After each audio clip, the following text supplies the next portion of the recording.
الله والصلاة والسلام على رسول الله وعلى آله وصحبه ومن الباب الثاني أحكام الذبائح يا أهم قويتاتشن سلا إرد هيجنا ያው ስለ አጥማ አሳልፈናል በሶስት ካፍለን የተፈቀደ ያልተፈቀደና መፈቀድ አለመፈቀዱም ያልተጠቀሰ ብለን ማለት ነው። አሁን ግን ሁለተኛው ክፍል ወذبائح የሚለው ነው የምንመለከተው أحكام الذبائح وفيه مسائل በእርድ ዙሪያ ብዙ መስአላዎች አሉ። المسألة الأولى የመጀመሪያዋ መስአላ ወይም አንኳር ነጥብ معناها ትርጉሟ ነው። وأنواع التذكية የእርድ አይነት وحكمها ፍርዷን አስመልክቶ ነው የምንመለከተው። አንደኛ تعريف الذبائح የመጀመሪያው እርድን ማስተዋወቅ ነው። لغة الذبائح جمع ذبيحة በቋንቋዊ ትርጉሙ ذبائح ማለት የذبيحት ብዙ ቁጥር ነው። ذبائح ذبيحة بمعنى مذبوحة يتارد የሚል ማዕና ነው የሚሰጠው። وشرعا كهون جن الحيوان الذي تذكيته على وجه شرعي بشريعوي أقطع يارتكو انسا مالتنا هي إسوا ذبح ماردنا أو نحر ويم ያው ቃሉ ነው ሁለቱም እርድ ነው። ነገር ግን ለሌሎቹ ሲሆን ذبح ለግመል ሲሆን ደግሞ ነህር የሚል ልዩነት ሊኖር ይችላል። አስተራራዱም ይለያል። الحيوان البري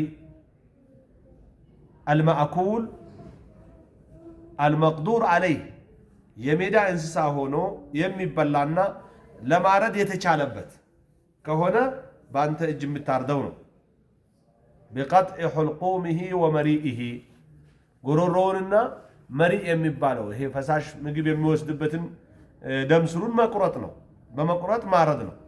او اكل الممتنع غير المقدور عليه منها ወይም ራሱን የሚከላከል የሚያመልጥና የሚሸፍት የሆነውን በመውጋት غير المقدور عليه منها ከሜዳ እንስሶች ማረድ ያልተቻለውን መውጋቱ ነው። والعقر معناه الجرح جرح ማቅሰል ማለት ነው። ሁለተኛው انواع التذكية يرد عينت سيون وحيث إن الذبح يراد به الحيوان الذي تم تذكيته على الوجه الشرعي وحيث إن الذبح ارد من بالو نجر بونجزي يراد به الحيوان إن سوتش مفلقوبت الذي تم تذكيته اردو يتموالله على الوجه الشرعي بشريعوي أقطع فإنه من المناسب إنه كبوتاو قال يتاتام كميشل نجر نو بيان أنواع التذكية يرد عينتوجن مابرارات التي يأتي تبيه أكل الحيوان إنسان مبلاتن يمتفقد وهي تنقسم إلى 3 أقسام الصوم ولا صوص كفل تكفافلالج كما يتضح من التعريف السالف للتذكية سلا إرد ما ساوكيا يالفو كالفو اندمي براراو كما يتضح اندمي براراو من التعريف السالف كالفو ما برارا للتذكية لا إرد. أولاً الذبح يمجمراو إردنو وهو قطع الحلق من الحيوان كنسوج قررو مقراتنو بشروط بمسفرت. ثانياً ونتنياو النهر ماردنو وهو قطع لبة الحيوان ينسوجن دمسراتشون مقراتنو وهي أسفل العنق كقررو بتاچنا يالنسو عنق كم يبالو كلاينياو كفل ساون كسر قوتاች ዝቅ ብሎ ያለ ነው ይላል። የጉሮሮ ስር ነው። وهو التذكية المسنونة للإبل እሱም ለግመል የተወደደው ወይም ሱና የሆነው አስተራራድ ነው። ግመሎች ተወክቶ ነው ወደ ውጭ የሚተረተሩት። እንደ ፍየል በግና ከብት ከውጭ አይደለም የሚታረዱት። لقوله تعالى فصل لربك وانحر اللهم ለጌታህ ስገድ ለርሱም እረድ ስላለ ማለት ነው። ثالثاً ሶስተኛው العقر موغات ነው وهو قتل الحيوان انسان مقدل ነው موغات ማለት غير المقدور عليه በሱ ላይ የማይቻልበት የሆነ ለማረድ من الصيد ከሜዳ እንስሳዎች والانعام ከቤት እንስሳዎች ሆኖ የሸፈተው بجرحه في غير الحلق كغرورو وجه بالا بوتا بمقصد واللبة بدمسر في أي مكان من جسمي بأنجت دمسر كأنجت دمسر وجه بهونا بوتا بيتن يوم أكل مقصد لحديث رافع رضي الله عنه قال ند بعير جمل برق قيلا فأهوى إليه رجل بسهم فهبس عند سويه بكست ورورنا بطور وقته طالو فهبسوا مالت كما شفت كما برر يازو مالت نو سيوغاو ودك مالت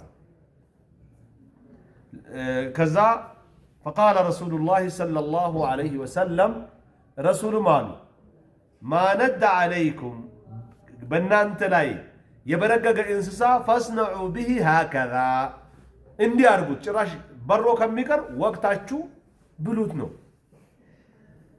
ያሉት ማለት ነው ሙተፈቅ عليه የሆነ ቡኻሪ ሙስሊም ያስቀመጡት ሐዲስ ነው ወነደ ነፈረ ማለት ነው ወذهب ሄደ ማለት ነው